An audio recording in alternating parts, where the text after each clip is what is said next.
Comment créer un rapport de laboratoire?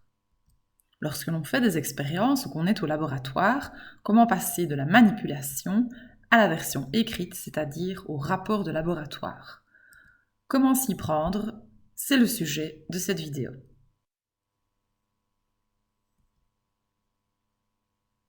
Tout d'abord, il faut se munir d'une feuille quadrillée, toujours mieux pour réaliser les schémas et les graphiques. Ensuite, un rapport de laboratoire doit être très soigné, organisé et structuré. On commencera d'abord par mettre une jolie marge. Dans le coin, on indiquera son nom, son prénom et sa classe. Ensuite, un rapport de laboratoire est toujours muni d'un titre, fourni soit par votre professeur, soit trouvé par vous. Rapport de laboratoire, 2 points, et le sujet du labo. Ensuite, le premier point, c'est toujours le but, la tâche. On doit pouvoir répondre à la question « Quel est l'objectif de l'expérience ?» Le deuxième point est le matériel.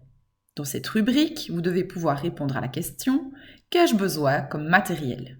Ensuite, vous le listerez sous forme de tirets, donc un matériel par tiret, et vous allez à la ligne à la suite de chaque matériel. Le troisième point est le mode opératoire. Dans cette rubrique, c'est vraiment comme une recette de cuisine. Donc on va pouvoir répondre à la question « Quelles sont les étapes de mon expérience ?» On y indique chacune des étapes, comme dans une recette de cuisine, c'est-à-dire qu'on va utiliser des verbes à l'infinitif, comme par exemple placer, mesurer, verser, etc. Une seule étape par tiret.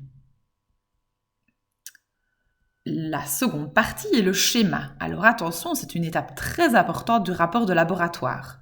Je vous conseille de le faire en très grand. On peut utiliser 1/3 de la page pour réaliser son schéma. Un schéma va toujours se réaliser à la latte et au crayon. C'est primordial. Une fois que votre schéma est réalisé, il faut ensuite l'annoter. Alors comment? On va utiliser des flèches qui désignent l'objet, c'est-à-dire que la flèche touche l'objet qu'elle montre, et toutes ces flèches sont parallèles les unes aux autres, et ensuite vous allez voir qu'elles se terminent toutes au même endroit. Regardez, si on trace une ligne, elles se terminent toutes au même endroit, ce qui nous permet d'avoir tous les mots qui vont être repris dans une colonne. Tous ces mots vont commencer par un déterminant, donc au début du mot, on met un déterminant. Donc voilà pour le schéma.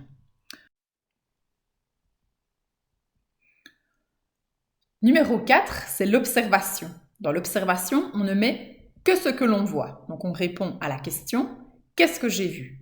De manière très simple, on écrit une petite phrase qui décrit ce que l'on a vu.